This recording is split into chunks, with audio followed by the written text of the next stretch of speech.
नमस्कार दोस्तों, खाटू श्याम परिवार में आप सभी का एक बार फिर से स्वागत है।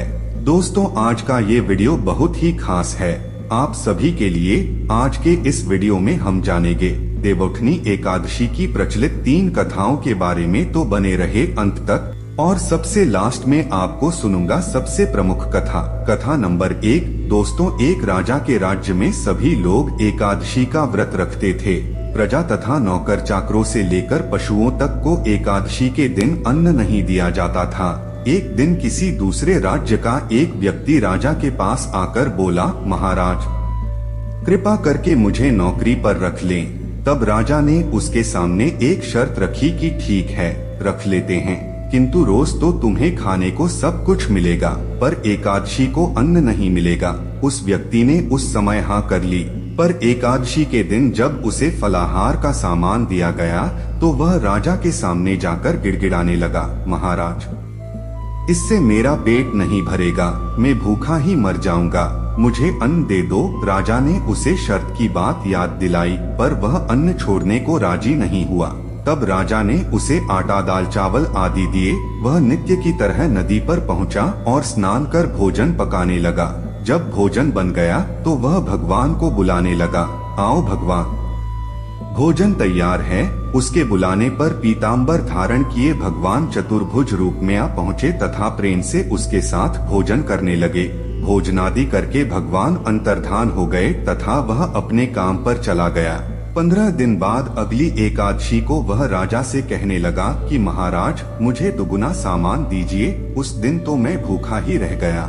राजा ने कारण पूछा तो उसने बताया कि हमारे साथ भगवान भी खाते हैं, इसीलिए हम दोनों के लिए ये सामान पूरा नहीं होता।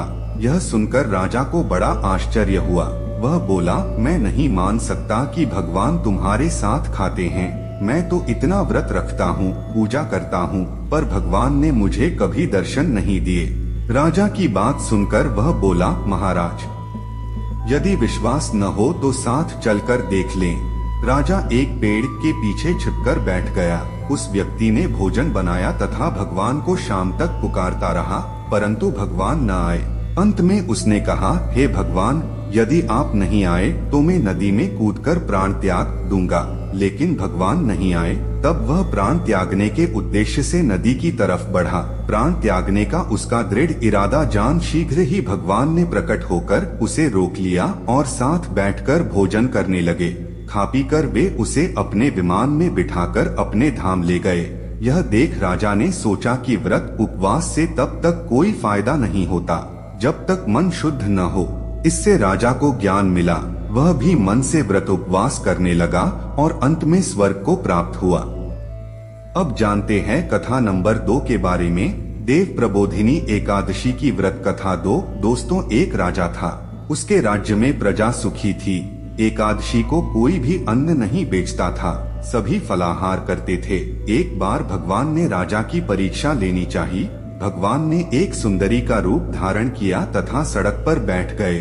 तभी राजा उधर से निकला और सुंदरी को देख चकित रह गया। उसने पूछा, हे सुंदरी, तुम कौन हो और इस तरह यहाँ क्यों बैठी हो? तब सुंदर स्त्री बने भगवान बोले, मैं निराश्रिता हूँ, नगर में मेरा कोई जाना पहचाना नहीं है, किससे सहायता मांगू? राजा उसके रूप पर मोहित हो गया था। वह बोला, तुम मेरे महल में चलकर मेरी रानी बनकर रहो। सुंदरी बोली, मैं तुम्हारी बात मानूंगी, पर तुम्हें राज्य का अधिकार मुझे सौंपना होगा। राज्य पर मेरा पूर्ण अधिकार होगा। मैं जो भी बनाऊंगी तुम्हें खाना होगा। राजा उसके रूप पर मोहित था, अतः उसने उसकी सभी शर्तें स्वीकार कर लीं। अगले दिन एकादशी थी। रानी ने हुक्म दिया कि बाजारों में अन्य दिनों की तरह अन्न बेचा जाए। उसने घर में मांस, मछली आदि पकवाए तथा परोसकर राजा से खाने के लिए कहा। यह देखकर राजा बोला, रानी आज एकादशी है, मैं तो केवल फलाहार ही करूँगा। तब रानी ने शर्त की याद दिलाई और बोली, या तो खाना खाओ, नहीं तो मैं बड़े राजकुमार का सिर काट लूंगी।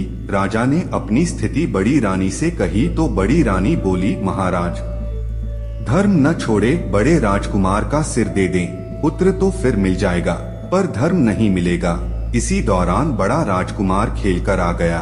माँ की आंखों में आंसू देखकर वह रोने का कारण पूछने लगा तो माँ ने उसे सारी वस्तुस्थिति बता दी। तब वह बोला, मैं सिर देने के लिए तैयार हूँ, पिताजी के धर्म की रक्षा होगी। जरूर होगी। राजा दुखी मन से राजकुमार का सिर देने को तैयार हुआ तो रानी के रूप से भगवान विष्णु ने प्रकट होकर असली बात बताई। राजन, तुम इस कठिन परीक्षा में पास हुए। भगवान ने प्रसन्न मन से राजा से वर मांगने को कहा तो राजा बोला, आपका दिया सब कुछ है, हमारा उद्धार करें। उसी समय वहाँ एक विमान उतरा।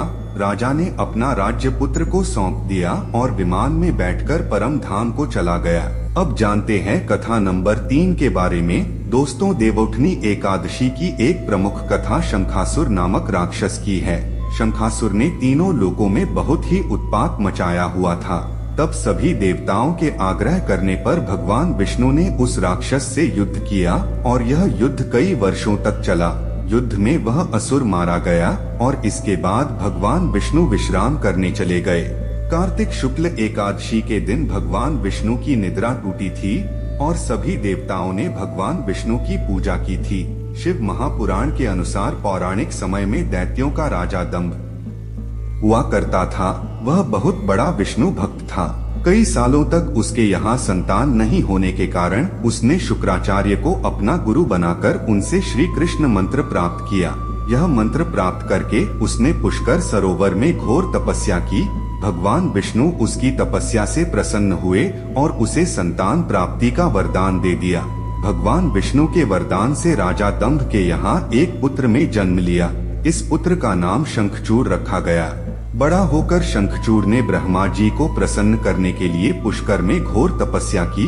उसकी तपस्या से प्रसन्न होकर ब्रह्मा जी ने उसे वरदान मांगने को कहा। तब शंखचूड़ ने वरदान मांगा कि वह हमेशा अजरमर रहे, वह कोई भी देवता उसे नहीं मार पाए। ब्रह्मा जी ने उसे यह वरदान दे दिया और कहा कि वह बद्रीवन जाकर धर्मध्वज की पुत्री तुलसी जो तपस्या कर रही है उससे विवाह कर ले।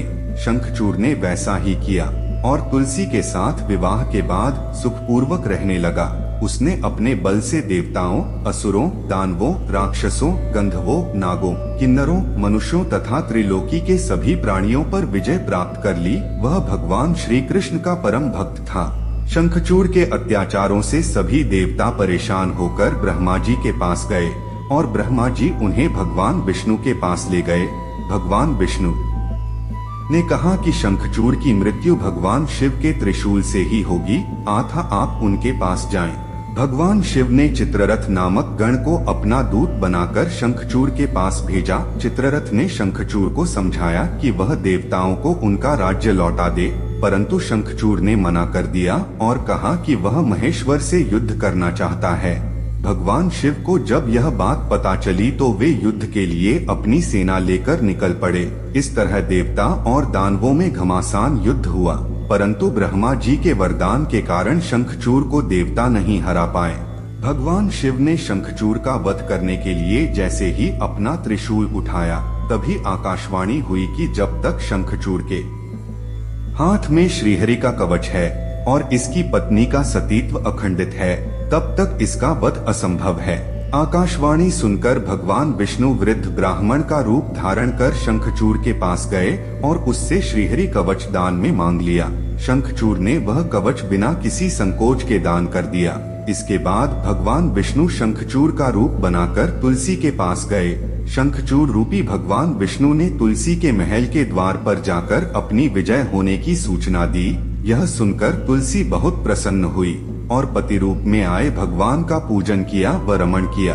ऐसा करते ही तुलसी का सतीत्व खंडित हो गया और भगवान शिव ने युद्ध में अपने त्रिशूल से शंखचूड़ का वध कर दिया। तब तुलसी को पता चला कि वे उनके पति नहीं हैं, बल्कि वे तो भगवान विष्णु है।